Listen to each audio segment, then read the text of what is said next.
you've got to understand the nature of the beast. And their nature is, if 0.5% of the public has protected themselves with something substantial that cannot go broke, they want you broken out of it. See, this is a royalist-sponsored organization. It's sponsored by the largest landowners in the history of the world, and that is the Windsor family, the British royal family. And I'm thinking that people like the Rothschilds, the Rockefellers, the Mellons, the Astors, the Drexels, Vanderbilts, etc., I'm thinking they're below the royals. In the 1990s, he created a billion-dollar copper producer. In the 2000s, he launched what would become one of the world's top primary silver producers. And in 2015, he started what he believes will be his third billion-dollar company. This is the one gold stock to research right now. Visit crushthestreet.com/investright. Hello, everyone, and welcome into crushthestreet.com. I'm joined today with a returning guest. His name is Charles Savoie, and he's written the best research and documented case on silver and the banking establishment going back into history.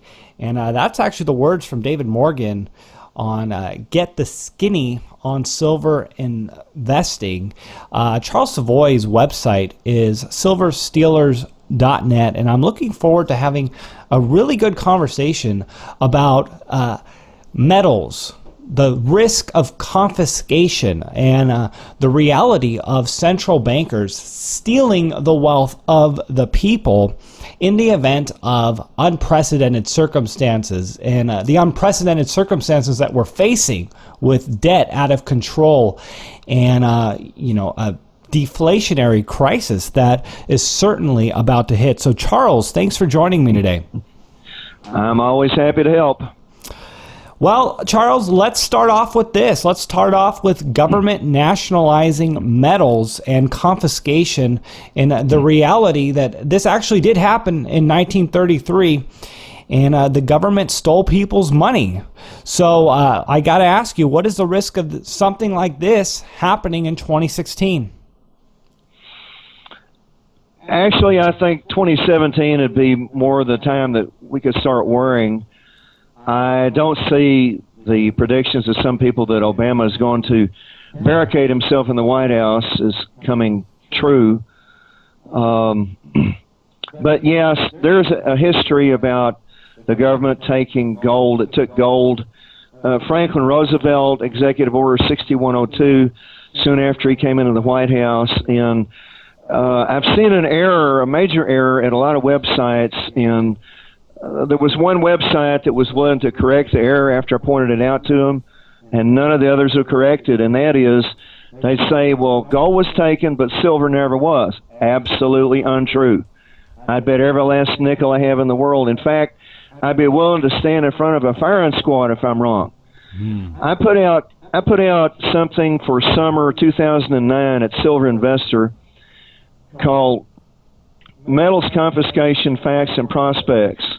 It's a 312-page PDF straight from the pages of the Commercial and Financial Chronicle, the New York Times, Mining Congress Journal, the Shanghai Weekly Review, on and on and on, China Weekly Review, many other publications, and you can get into that. It's all free access. You can find it at Silver Investor. You can find it at nosilvernationalization.org, which is my shadow website to silver stealers, and you can see the history that they took silver. In fact, from the time that Executive Order 6814 was issued on Friday, August 9, 1934, by Roosevelt, based on the Silver Purchase Act of 1934. We're not going to get into all the ramifications of this. There's not time.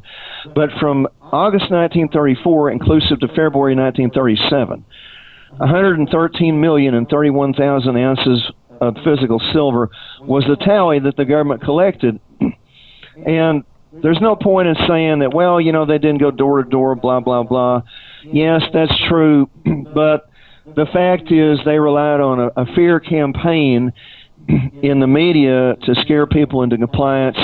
And I'd like to give some examples of how the media has treated silver investors as we go along. But yeah, please do. For people that are in a hurry and they can't listen to the interview at this time, let me throw them a tidbit right now that they can think about. The danger to our country is not the government. It's by invitation only membership organizations who are globalist in character. And at the top of this pyramid of by invitation only organizations that have acted against metals, the first person that wrote about them was in 1915, Charles Coleman, Collman, War Plotters of Wall Street. Now, I'm going to give you one brief quotation only, then we'll go on. Page 97, he stated, "Enough has been shown here to demonstrate the great peril to our country of this sinister organization, the Pilgrims of the United States. I address my fellow countrymen to caution them and to warn them of the dreadful consequences that will ensue if this English banking group of Wall Street is permitted to continue in power. Their coordinated operations are of so menacing a character, their combined power is so vast, their control of funds so immeasurable, that if we do not combine against this association, a catastrophe will certainly come upon our country that has no parallel in history."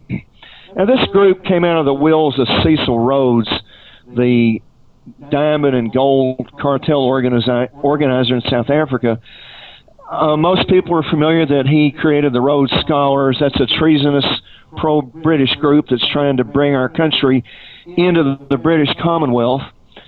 But this group was called the Pilgrims in 1902, 1903, and it brought into its membership the dynastic families of the old worldwide British Empire, including the Chinese opium trade and all kinds of other cartels, and it united them with the so-called robber barons of the 19th century, coal, steel, oil, banking, the so-called ice trust, the telegraph industries, and on and on and on. I discussed this last January. No, we won't hammer over that territory again, except to say that it was called the first organization in the Review of Reviews, May 1902, indicating that it would give rise to other organizations. And it did. It started the Council on Foreign Relations in 1921. It started Bilderberg in 1954. It started the Trilaterals in 1973. And it's given rise to many, many, many groups.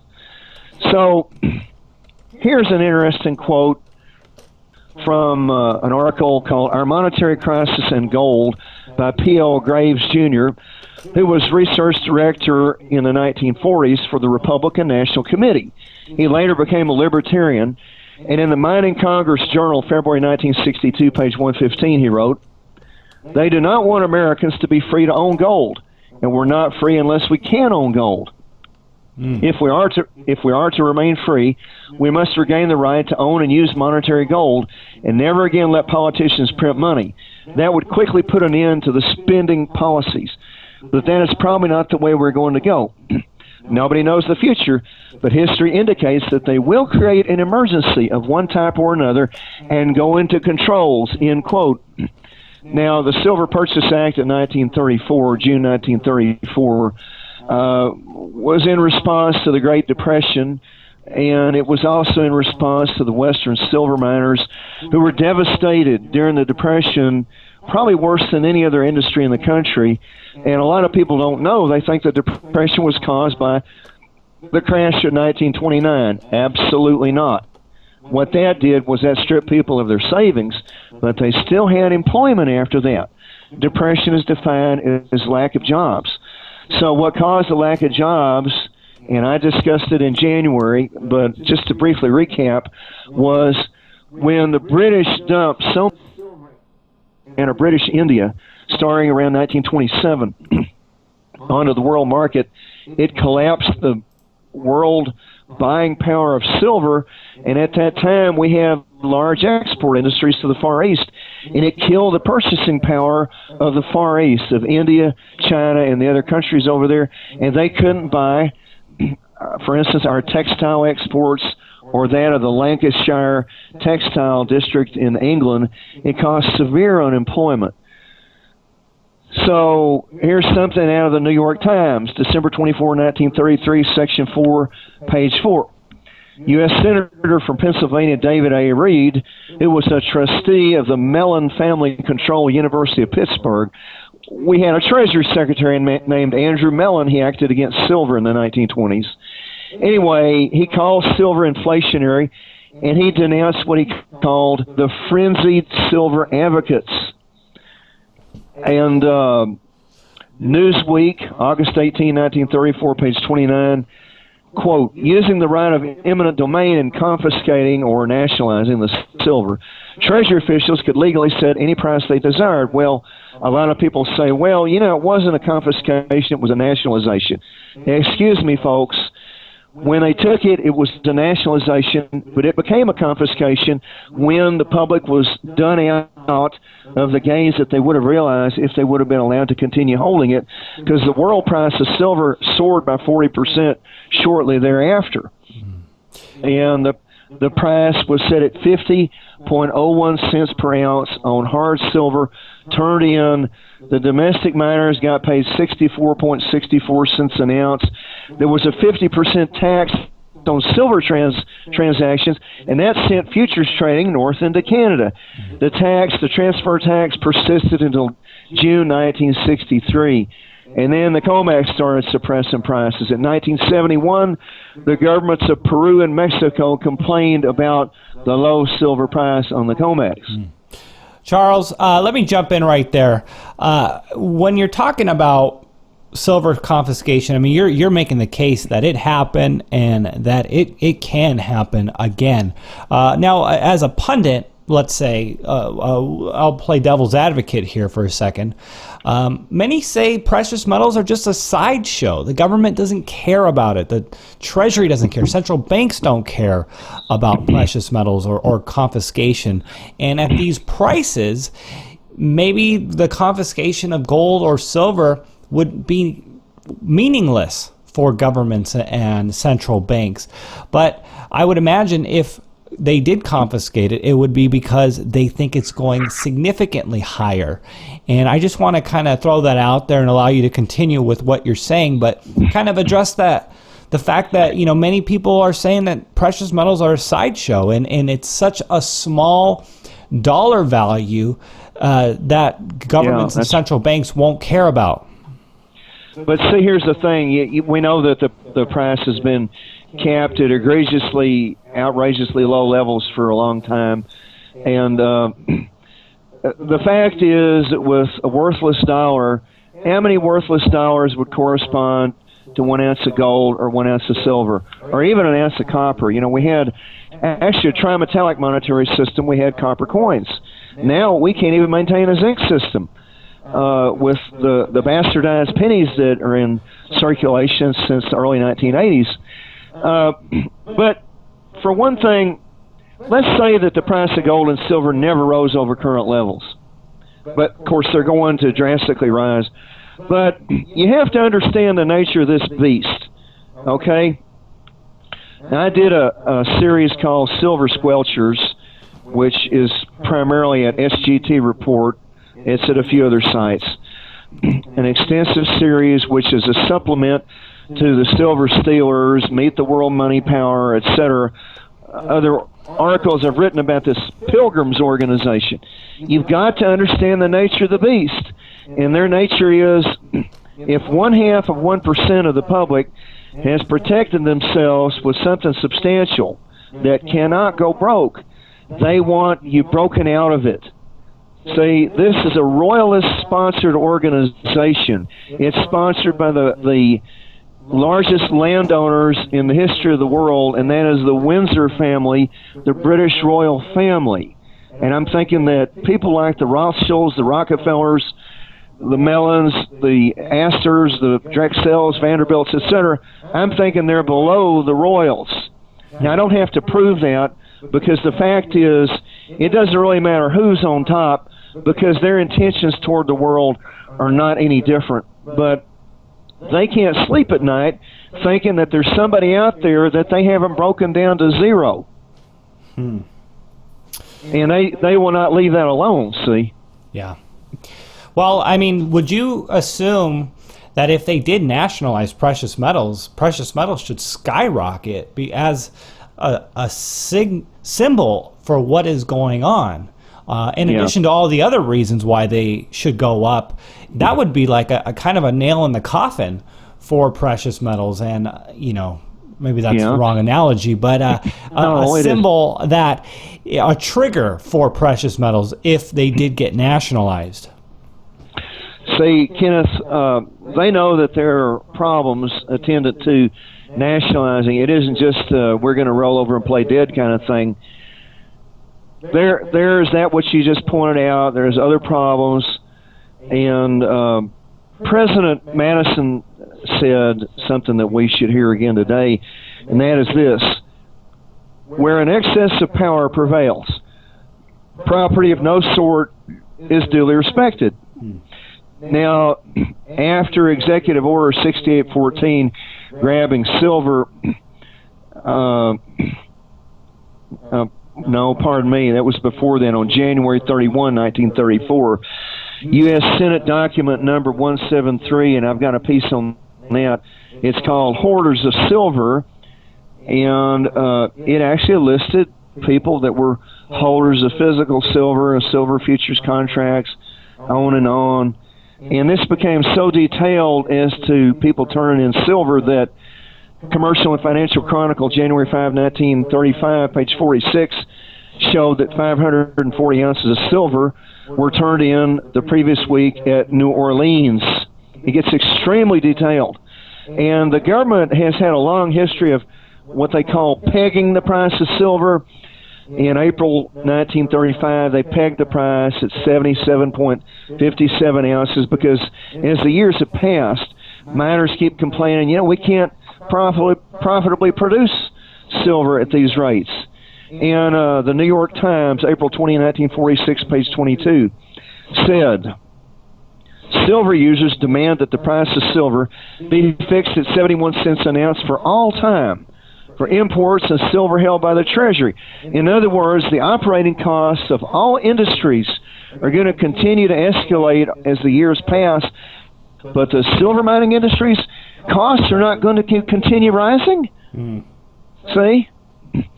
And there was a Republican congressman from Ohio named Frederick Smith, quoted in the Commercial and Financial Chronicle, May 9, 1946, page 2517. He says, present statutes empower the government to control the silver market. The mining record based at Denver, July 11, 1946, said, uncounted millions are spent to prevent the miner from getting an honest price for his production. They put out all kinds of propaganda pieces against silver. Harper's Magazine, May 1950, page 98. Quote, thus, on the evidence, we may conclude that in the United States, silver is no longer needed as money, and its existence as money is actually an embarrassment. Business Week, July 23, 1955, page 54, said, no one seems to want the metal.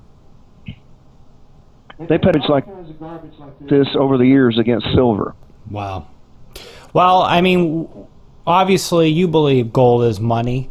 And even on this platform, I've had people come on and tell me that gold is just a commodity.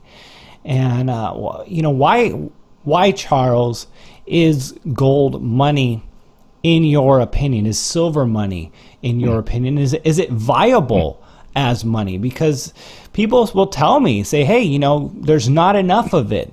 With the production, there's not enough gold and silver to accommodate an increasing population or a growing economy. Why, to you, is gold money? See, I didn't come prepared to get into financial theories. Of course, I can do that. But you're talking about gold, silver, just commodities. Well, say the money creators, the money issuers want people to think that so they can keep gradually lowering our standard of living. More people in the communes called apartments because the standard of living keeps slipping because fiat money allows stealing wealth from the many and concentrate into the few. And silver has been so important in world history as a currency that in the February 1957 issue of the Mining Congress Journal, page 118, says, "The failure to restore silver as a monetary medium led to the Second World War and the collapse of China." And they've admitted that there's not a free market in silver. Even the bad guys, if you look far enough, that they've admitted that. We do not know what the price of silver would be in a free market. Donald Ramsey, retired admiral, legislative counsel to the Silver Users Association, Commercial and Financial Chronicle, August 30, 1962. And this is just going on. But, you want to talk about commodities. Well, you can use, for instance, wheat as a commodity, and it's a commodity, gold and silver commodities. But what kind of commodities are they? See, an agricultural commodity is not suitable to be used as money. It has storage problems. It has problems of keeping it from eventually going rancid. If it's wheat, if it's lumber, it's going to attract wood ants and termites, and it's going to get rot. But as far as there not being enough gold and silver, see, that's another fallacy too. And we just get out of the way. For one thing, let the marketplace decide what an ounce of gold, an ounce of silver is going to buy. Yeah, that's the truth right there, and that's what it comes down to: allowing the free market to price precious metals, because it doesn't matter how much there is, the price will adjust to it. You know what? If you don't mind, I'll ask you this: is it okay for our money to appreciate, to get stronger over time, in addition to be a storage of wealth, if there's a limited supply of gold and silver and the economy continues to grow and the population continues to grow? Is it okay? Is it a fundamentally sound system if our money gets stronger as opposed to depreciates, as we see with inflation? Well, the only thing I can think of that you're getting at, are you getting at export-import trade? No, not really. Just in general, people saving gold and silver as money and it getting more valuable over time. And is that a problem? I mean, is that going? I mean, we see we see governments fight deflation tooth and nail. They worry that if people assume prices are going to go down, it's going to halt the economy. So if precious metals are rising over time, that would be a reason for people to say, no, I don't want to spend my gold today. I want to hold on to it for things to get cheaper in relation to how much gold or silver I have in the bank.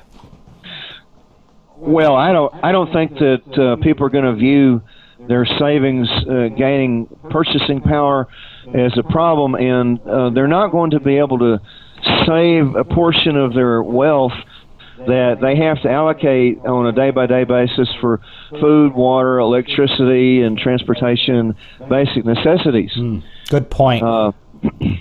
So that's true, and that's one thing that I tell people. The governments have gotten so used to scaring people into spending money today with zero interest rates and inflation, the fear of your currency losing its value for tomorrow, when in reality, all you need to drive a fundamental economy is a need. The fact that people need to put gas in their car, the fact that people want something, the fact that people need to live somewhere is reason enough for them to go out and spend their wealth, even if it's going to get stronger tomorrow.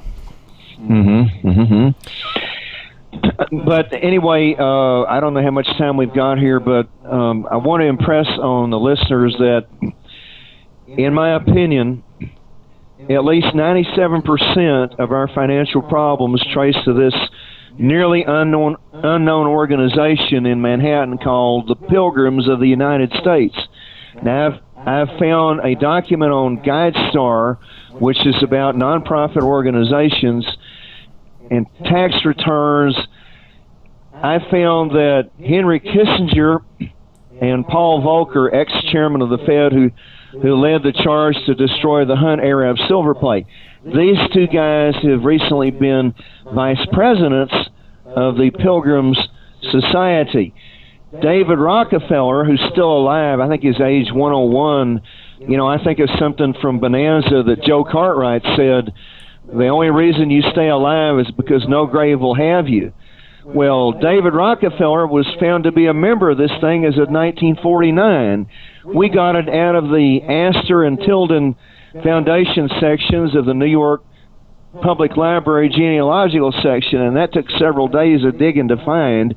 But he was a member at least as of 1949. That was 5 years before he became the lead founder of Bilderberg. But these guys are the ones that are been stealing gold and silver from the public, and I kind of sarcastically call them the pill-grams, because they own and run big pharma, and that's draining the public of their wealth like crazy. Pharma is, and they steal grams of gold and silver from the world. The Wall Street Journal, March 12, 1963, page 4, had Treasury Secretary Douglas Dillon wanting to assure the silver users that the price will not rise beyond the present market for a long time to come. And then The Economist, July 13, 1963, page 166, reported the Treasury Department helping the Silver Users Association. Quote, Dillon, the Secretary of the U.S. Treasury, now this was a second-generation member of the Pilgrims, has said that silver bullion would be released on demand to prevent silver rising. It sounds just like Greenspan on gold, see? And his daughter became Princess Joan of Luxembourg. This is a royalist network sponsoring these financiers. And this has happened all over the world where governments have been subverted to provide silver on the cheap to industrial users, and they were feeding it to Mexican industry at 69 cents an ounce as of June 10, 1965, Commercial and Financial Chronicle. Oh, Engineering and Mining Journal, April 1965, page 22, reported that the Johnson administration was considering controls on hoarding of silver coins. Then the New York Times, January 16, 1966, said, this offers a clear lesson for would-be silver hoarders in this country. The government has proved again that it can and will resist any pressure to raise the price of gold, and it has announced emphatically that it will do the same with silver for an indefinite period. To do this, it can continue to call on its silver bullion stockpile of some 800 million ounces. It can also make use of many federal regulatory powers. And then going on, the National Review, March 23, 1965, page 237, said, if it is not made illegal to do so, American citizens will buy silver as a hedge against further deterioration of the dollar. And then the New York Times counterattacked on February 9, 1969, page 92, in a article called Hoarders Spin Half-Dollar Web. No, pardon me, that's March 19, 1967. It says 70 million Kennedy half-dollars have been minted since the first of this year. This means that a total of about 200 million of these sandwich coins of 40% silver have been produced in 66, 67. Since the older 90% silver dollars, half-dollars, are not recommended for hoarding as bullion, ha ha ha, those 40% silver coins should logically be. However, they're still rarely and are apparently being hoarded almost as fast can turn them out. They call silver hoarders mercenaries and all kinds of names that they've tossed at. Wall Street Journal, February 23, 1968, page. Internal Revenue Service officials have expressed the Treasury could put special taxes on silver investments. Well, we have what they call a 28% collectibles tax, and I'm recommending that people not sell any silver into the market until the Silver Users Association reaches a point of starvation. Then on our behalf to get the law changed so that we'll sell more silver into the market. We should just sit on it. Well, Charles, you make the case for what is going on here. I want to give you an opportunity, just to, if you have any other things that you did want to share with us, we are getting to the 30-minute mark here on the interview. Feel free to share it with us, and also, feel free to let everyone know about the services and the things that you offer on your website. Okay, I thought of some what I call important points. We have a presidential election underway, as you know, and a lot of people have pinned their hopes on Donald Trump, but the New York Times on March 3, 2016 reported that Trump met with Richard Haas, head of the Council on Foreign Relations, which area of the most important subsidiary of the Pilgrim Society. Be hollering, hey, Pilgrim Society, when do you plan to tell the president to issue an executive order stealing our precious metals?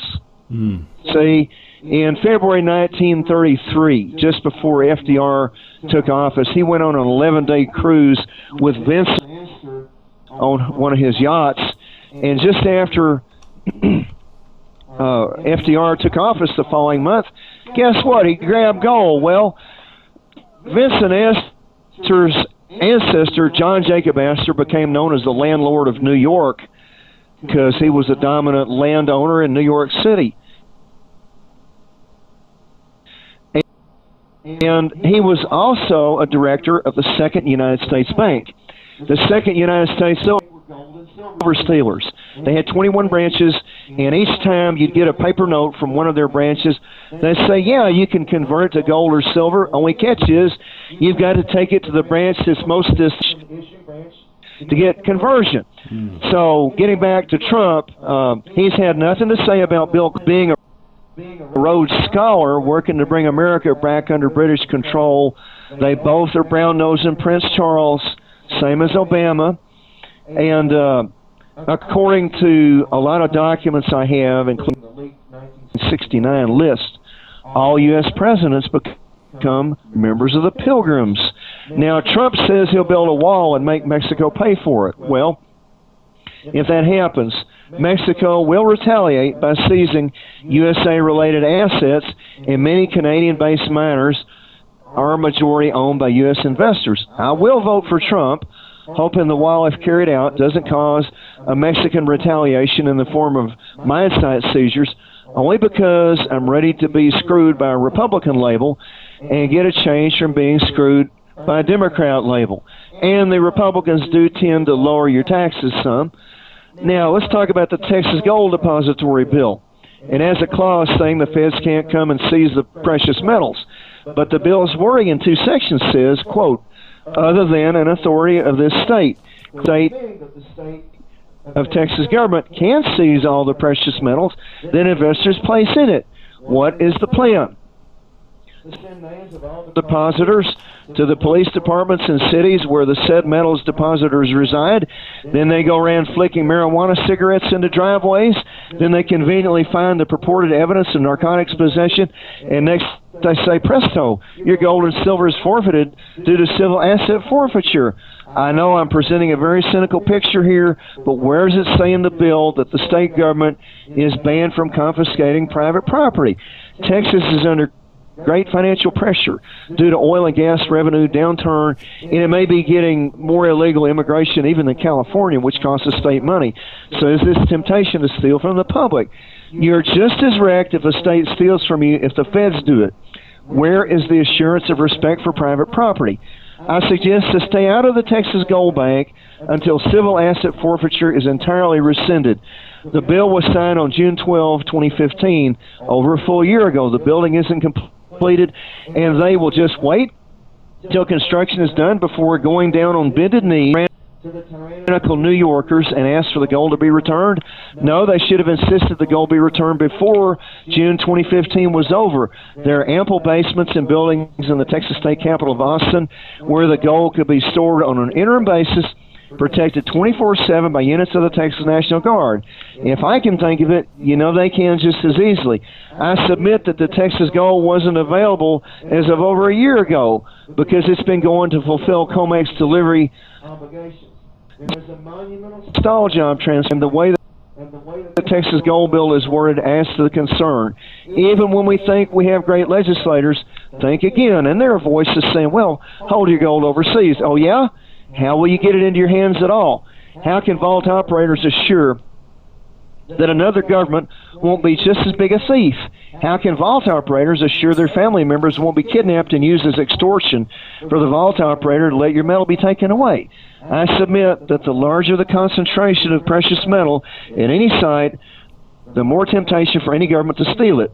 Be wary of politicians discussing a return to a gold standard because they are likely to have the idea that your gold has to be remitted to the Treasury Department in order to start that gold standard. Sir Evelyn de Rothschild, who with his wife Lynn hosted a $100,000 a plate fundraiser for the hilarious Rotten Illuminated one, that is to say, for Hillary Clinton, is acknowledged by most sources as a billionaire. His father, Anthony Gustave de Rothschild, was in the Pilgrims Society London 1957 leaked roster, and there's a near 100% chance that he's an inner circle member of this thing today.